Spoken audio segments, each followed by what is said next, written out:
Kulembeze omuggya oba Prime Minisiter w'eggwanga eryo yatandikidde kuki mu nteekateeka ze ezogenda maaso n'okulaba nti alambika eggwanga. Ekyamazima nti olunaku lwajjo yamaze okusinkana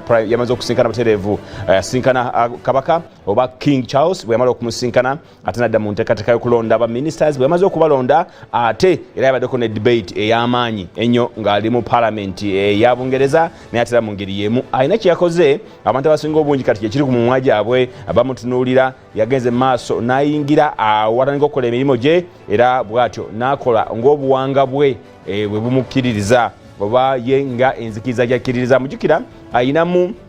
obuwangwa obw'abayindi era nga musajja muyindi era nga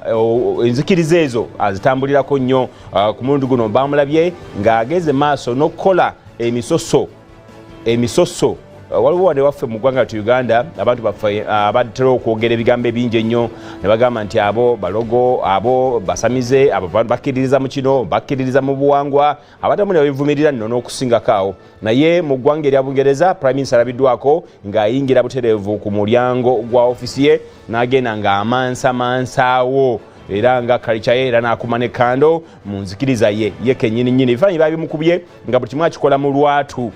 Waliwo abakyogedde ne bagamba nti omusajja ono oba kyeyakoze kyabadde kirungi, aba ne bagamba nti omusajja ono oba yagenze maaso n'okukakanya ate bannaffe abazungu naye nga bwemukkiriza bere Prime Minister nabwe kityo olina okukkiriza ensonga ze ate yasazeewo okuba nti azitandikirawo obutagenda maaso nakumwogerako nakumulowooza nti oba oliawo abikoze oluvannyuma nnyo naye ku ntandikwa nga mukimanyi bulungi nti muyindi n'agenda maaso n'akola ensonga ze. Embeera bwe tewebadde